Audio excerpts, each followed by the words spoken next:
Seguimos no faladoiro xa na compañía de Jano Leis, de Marta Álvarez e de Pepe Castro. Temos que facer unha primeira parada en Andalucía para falar de como están as cousas despois da crise no goberno de coalición que se vivía estes días, crise que tanto PSOE como Izquierda Unida dan por zanxada, provocada, como saben, polo realoxamento das familias da Corrala Utopía, aínda que está zanxada e resolta, pero houbo momentos de dúbida, non? A propia presidenta andaluza Susana Díaz dicía hoxe que chegou a pensar en celebrar eleccións anticipadas. Bueno, as augas volveron ao seu cauce e non sei que valoración facedes vos desa situación que se vivía en Andalucía. Quen sae reforzado desta crise? Como queda o goberno? Como queda a presidenta? A ver, Marta, ti que pensas? Hombre, yo pienso que, si se me permite la expresión así, un poco vulgar, que fue una bajada de pantalones, y una metedura de pata. Vamos a ver. Si tú decides hacer una cosa así, dar un puñetazo en la mesa y decir, esto no puede ser, te lo tienes que pensar. Te lo tienes que pensar para no tragarte después, a las 24 horas, lo que hiciste. Entonces ahí me parece que la presidenta andaluza pecó de bisoñez política, a pesar de que lleva, creo, bastantes años en el tema. Es decir, tú no puedes decir, esto no se puede hacer, retiro las competencias, doy un decreto retirando las competencias y luego, después de varias reuniones hasta las tantas de la madrugada con Izquierda Unida, tener que tragarse su decreto y sus palabras. A mí parece que ha quedado mal y sinceramente creo que esto debe de haberle costado mucho y creo que ese pacto está tocado, porque eso no se olvida, Se puede, bueno, pues que la que non hai resquemor. Bueno, pero iso é difícil de creer, non? Eso no tarda se olvida, porque Susana Díaz no es tonta y sabe que ha quedado fatal, pero fatal, y que ha perdido autoridad con esta solución. Y luego, esto a mí o sea, vamos a ver, el PSOE está transmitiendo, a mi juicio, una sensación de no tener muy claro lo que quiere ser.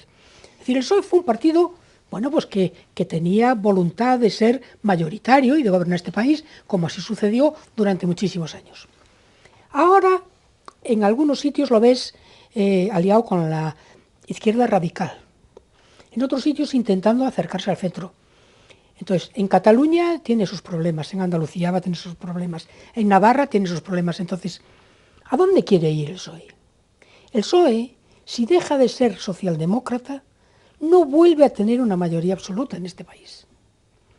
Y yo creo que está jugando a acercarse a todos y a quedar bien con todos, y al final va a ser una desgracia.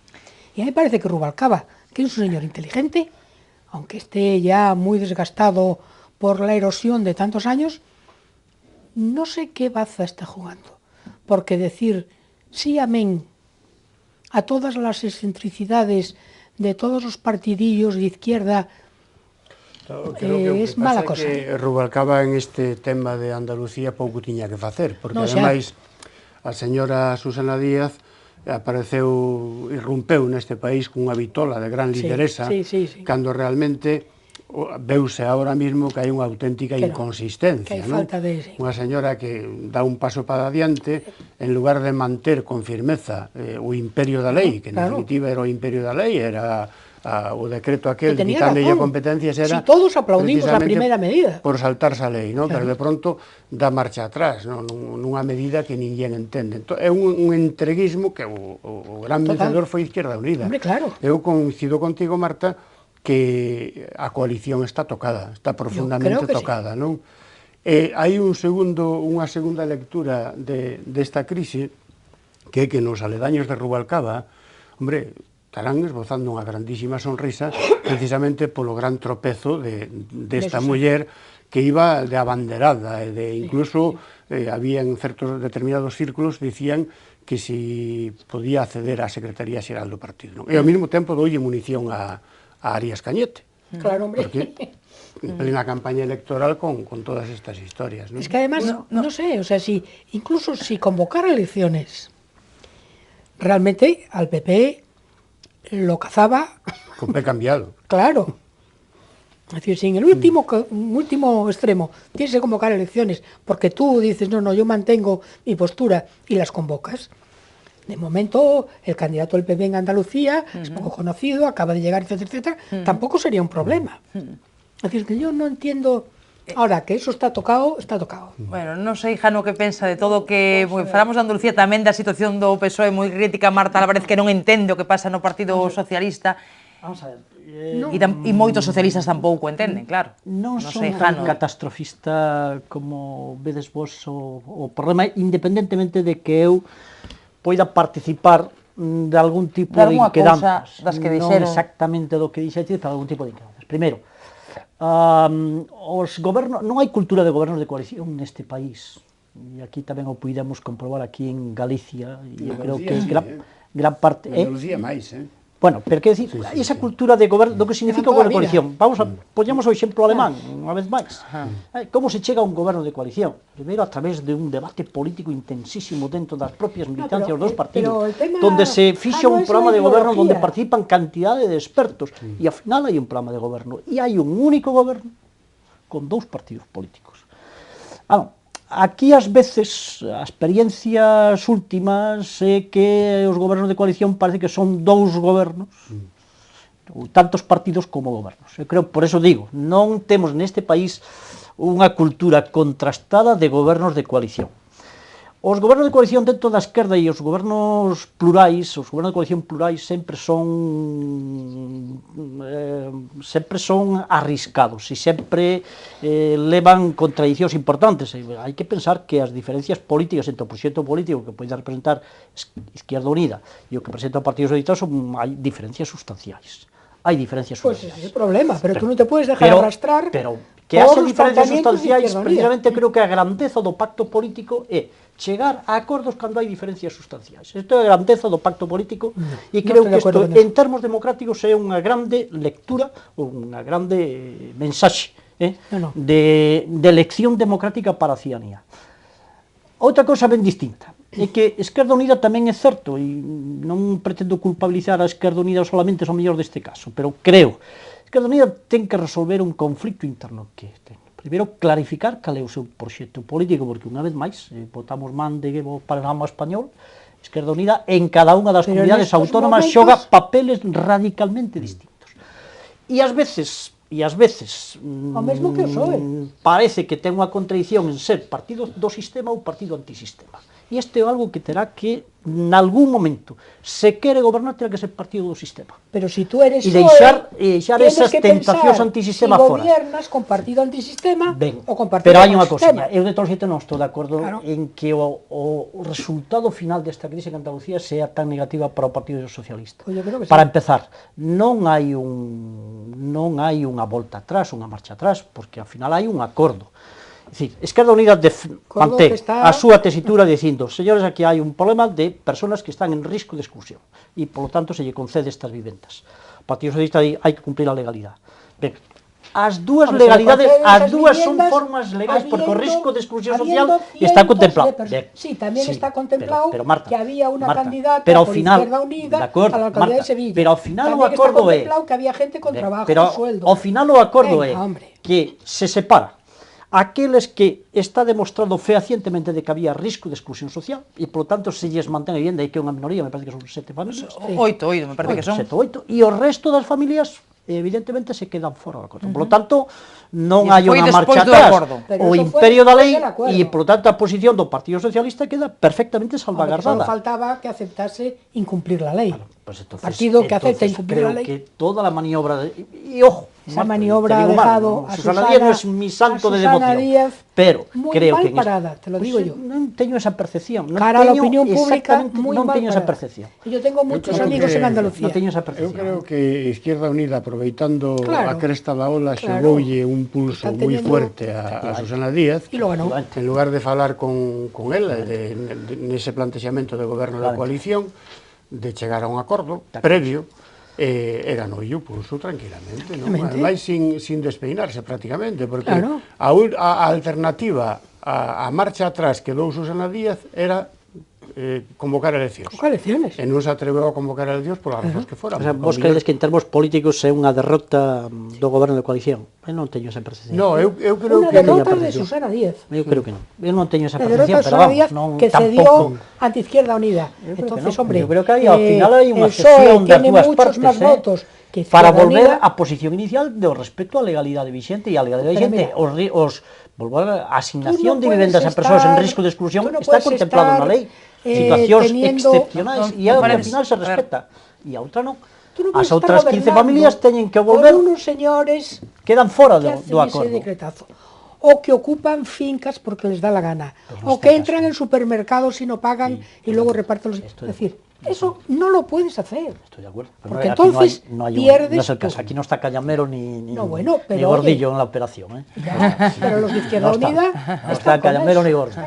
Bueno, en todo caso... Están radicalizando. En todo caso, queda tocado ese pacto. ¿Te crees, Pepe? Sí, desde o meu punto de vista... que pode haber noticias. Sí, bueno, pueden pasar máis cousas.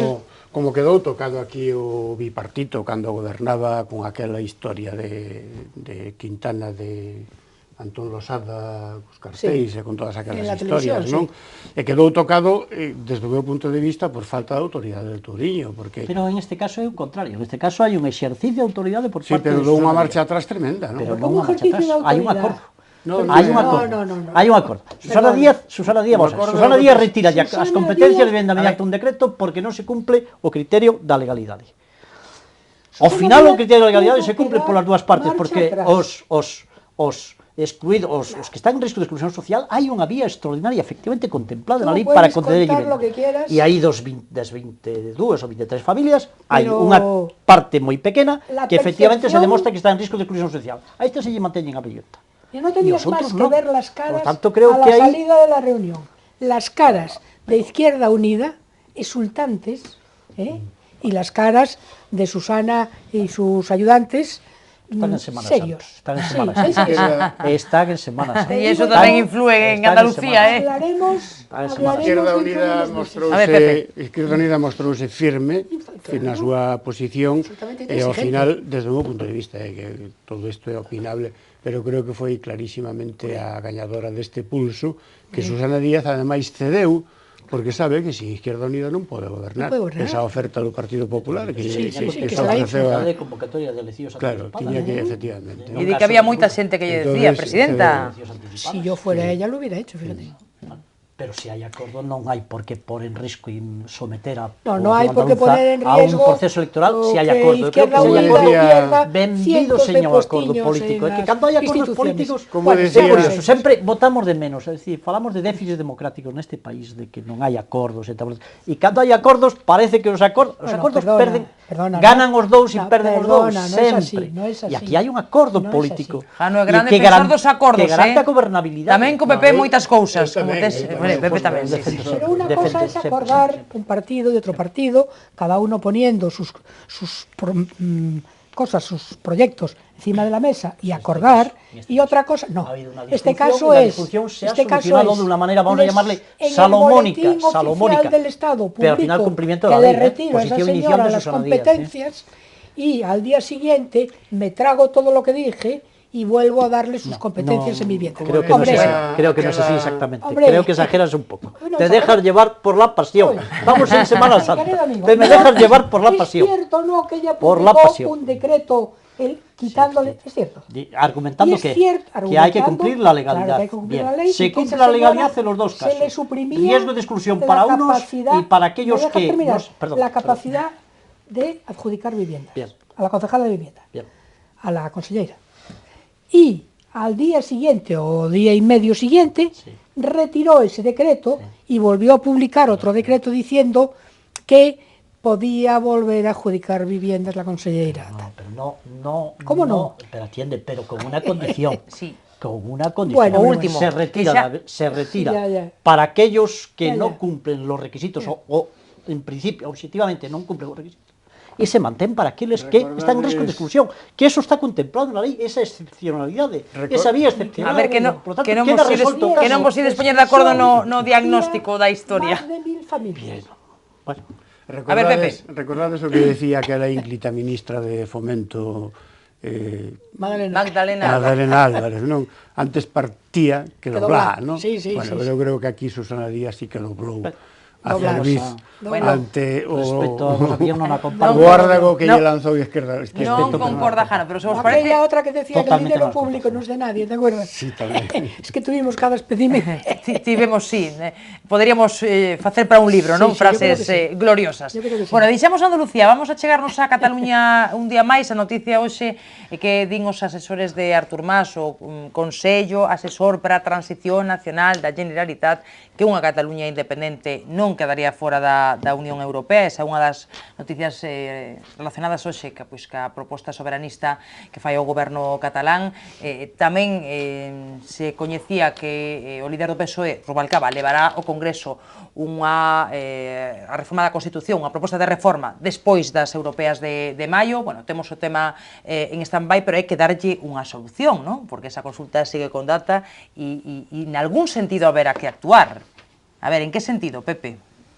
Despois dese non no Congreso a esa transferencia de competencias... Eu creo que o debate que do día 8 no Congreso foi un debate impecable.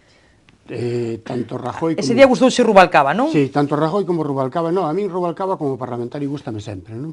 E Rajoy é un bo parlamentario tamén, pero os dous deron unha lección de dereito constitucional e de respeto á lei e de política. Claro. Agora a pregunta é, e agora que? Pois agora estamos no punto de partida, porque Artur Mas, o mismo día, fixe un comunicado institucional desde a balconada da Generalitat, dicindo que, a pesar de todo, e pur si muove, que decía Galileo, non? A pesar de todo, convocaremos o referéndum, convocaremos a consulta. E os parlamentarios que interviron no Congreso enviados desde Barcelona tamén se manifestaron a favor da consulta, que eu personalmente creo... Entre paréntesis, para que se vea la educación catalana, la señora que intervino hablaba el castellano absolutamente mal. Eu creo que temos... Tiña moitas dificultades para expresarse en catalán, bueno, non... Eu creo que temos un problema... Se comentaba, efectivamente. Temos un problema severo que hai que afrontar, o que non se pode afrontar co silencio. Este debate parlamentario non solucionou o problema en absoluto, sino que está aí. Dá a impresión de que as forzas políticas terán que facer algo se é que queren, de algún xeito, manter a Cataluña cas súas peculiaridades dentro do concierto do Estado español, porque a deriva independentista está aí e a min dá a impresión de que imos abocados a unha declaración unilateral de independencia e o que se di en lenguaxe coloquial, a un choque de trens. Este é o que eu intuyo a medio plazo do problema catalán. En Cataluña, o sentido independentista de autodeterminación está moi arraigado.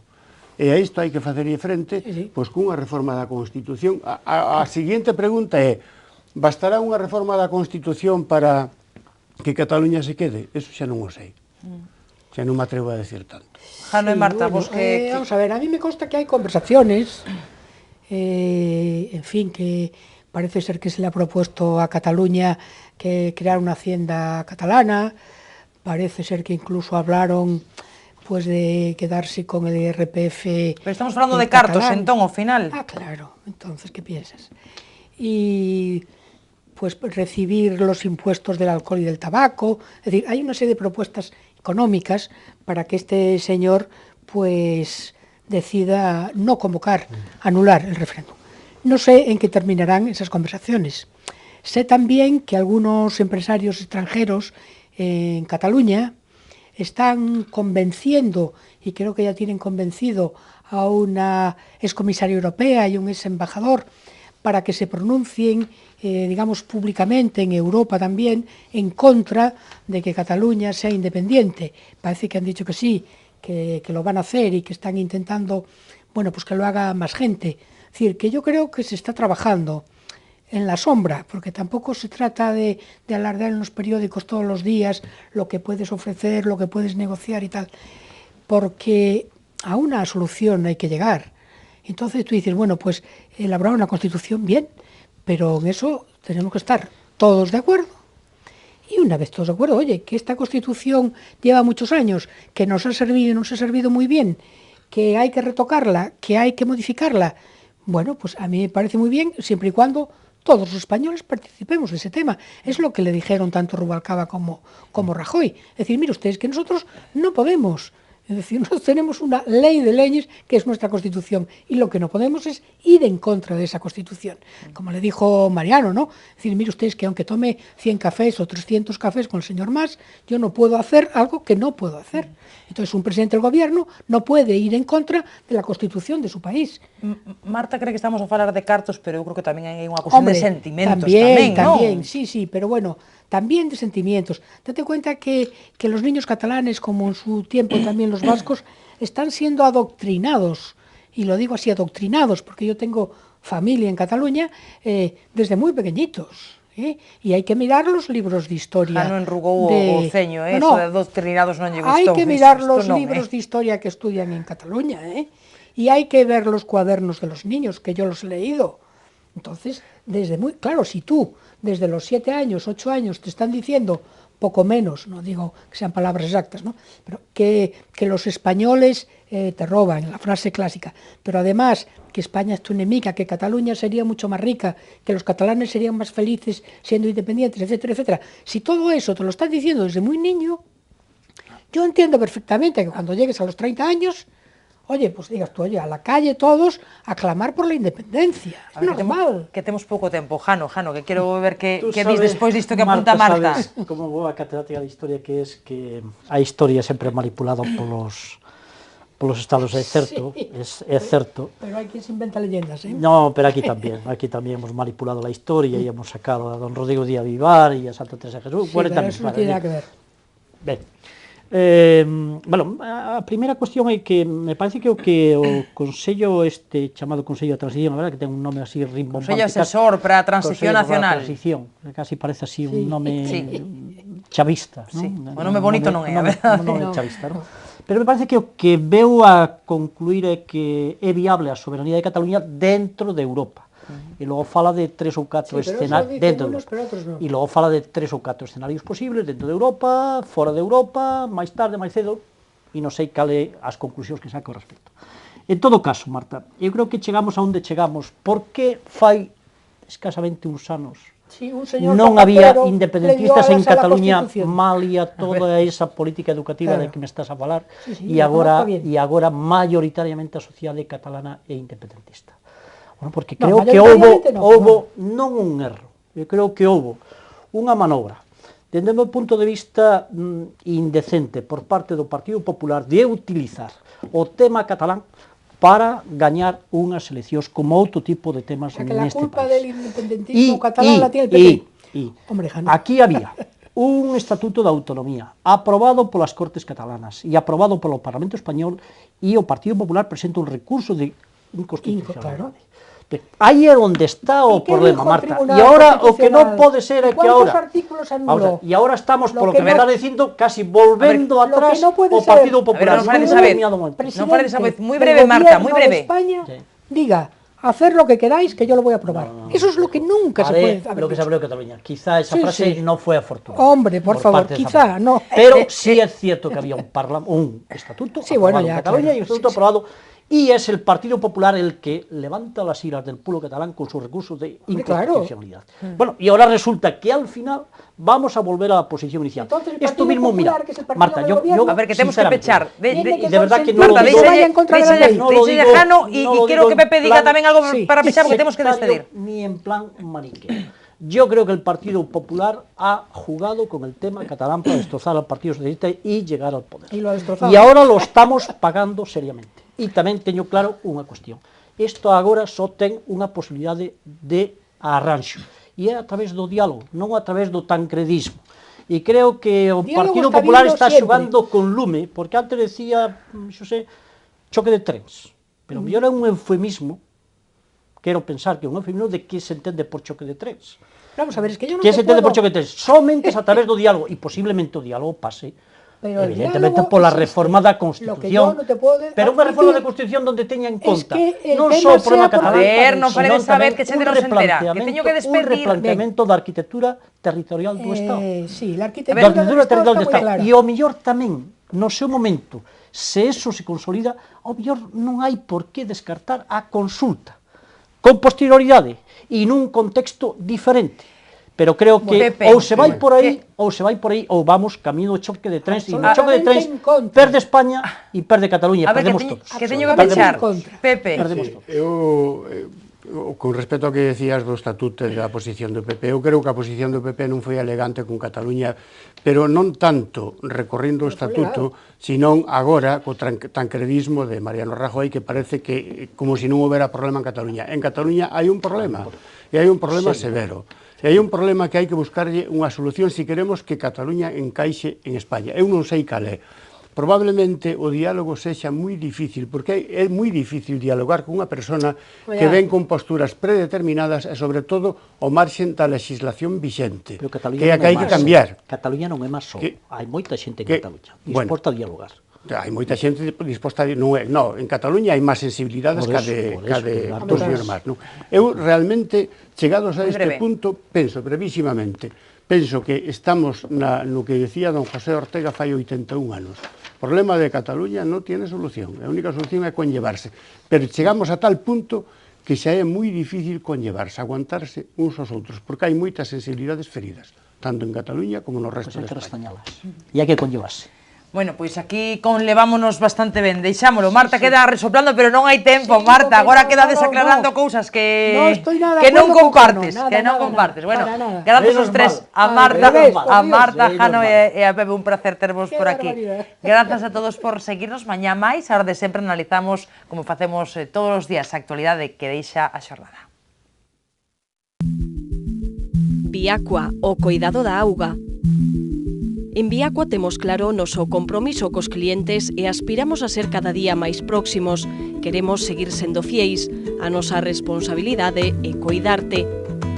Traballamos para progresar, progresamos para innovar.